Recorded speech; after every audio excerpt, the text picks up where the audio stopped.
కూటమి ప్రభుత్వ హయాంలో యాదవులపై కక్ష సాధింపు చర్యలు జరుగుతున్నాయని యాదవ సంఘాల నాయకులు ఆరోపించారు.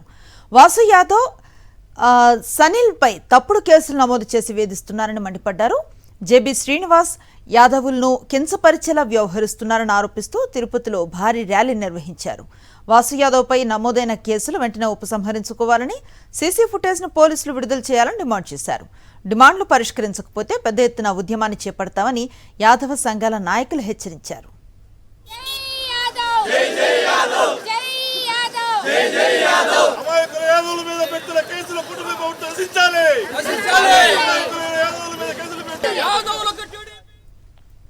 తిరుపతిలో యాదవ సంఘాల నాయకుల నిరసనలకు సంబంధించిన మరింత సమాచారాన్ని మా ప్రతినిధి ప్రసాద్ అందిస్తారు. తిరుపతిలో కూటమి ప్రభుత్వం యాదవుల మీద కక్ష సాధింపు చర్యలు చేపడుతుంది, అక్రమ కేసులు బనాయించి నానా ఇబ్బందులు పెడుతుందంటూ కూడా ఈరోజు తిరుపతిలో ఉన్న యాదవులందరూ కూడా కలిసి ధర్నాకు దిగారు. ఈ సందర్భంగా తిరుపతిలో మనం చూస్తున్నాం, పెద్ద ఎత్తున యాదవ సంఘ నేతలతో పాటు తిరుపతిలో ఉన్న యాదవులందరూ కూడా ఈ ధర్నా కార్యక్రమంలో కూడా పాల్గొన్నారు. మనం చూస్తున్నాం, నేరం చేయని వారిని నిందితులుగా మార్చడం న్యాయమా, ప్రశ్నించే యాదవులపై ప్రతీకారం కేసులు ఆపాలి అనేది ఇక్కడ నినాదాలతో పెద్ద ఎత్తున నిరసన కార్యక్రమాలు చేపట్టారు. ఈ సందర్భంగా అసలు ఏం జరిగింది, ఎందుకు వీళ్ళు చేయాల్సి వచ్చిందని ఒకసారి వాళ్ళ మాటల్లోనే తెలుసుకునే ప్రయత్నం చేస్తారు. చెప్పండి, అసలు ఏం జరిగింది? యాదవులు తక్కువ చేశారు, అక్రమ కేసులు పెడుతున్నామంటున్నారు, ఏంటి పరిస్థితి? దాదాపు ఇది ఒక 5 రోజుల నుంచి జరుగుతున్నారు ఈ కూటమి ప్రభుత్వం చేస్తున్నటువంటి దీంట్లో. యాదవులనే కాదు, మిగిలిన అదర్ క్యాస్ట్ వాళ్ళు కూడా ఉన్నారు. వాళ్ళ మీద కూడా వాళ్ళ సాక్ష్యాల కోసం వాళ్ళు కెమెరాకి తీసుకొని పోయినారే కానీ ఇంకోటి వాళ్ళ మీద దౌర్జన్యానికి పోలేదు. కానీ వాళ్ళు దౌర్జన్యానికి పోయినారు ఇంకోటి అనుకున్నా కూడా మా యాదవ్ ఇంటి బిడ్డ వాళ్ళ ఇంటికాడికి పోలేదు, అసలు వాళ్ళ ఇంటికాడికి పోలేదు. అసలు వాళ్ళ వీడియోలు లేదు. అతను జేబీ శ్రీనివాసుని కొట్టినాడని ఎఫ్ఐఆర్లో రాశారు.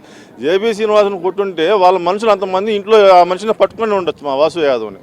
అడిగి వదిలే అదంతా లేకుండా మీరు చెప్పడమే అబద్ధాలు చెప్తారు. గొల్ల నా కొడక అని అన్నావు, వాసు యాదవ్ దగ్గరే అన్నావు.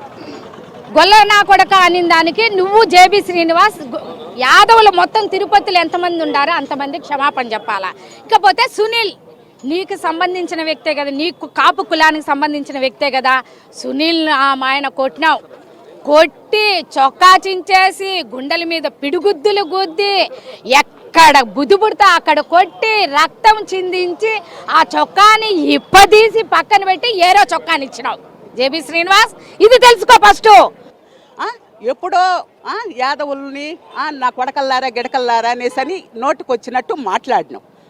యాదవులను మాట్లాడే అధికారం నీకు ఎవరు ఇచ్చినారు? యాదవులు అంటే ఏమన్నా తక్కువ?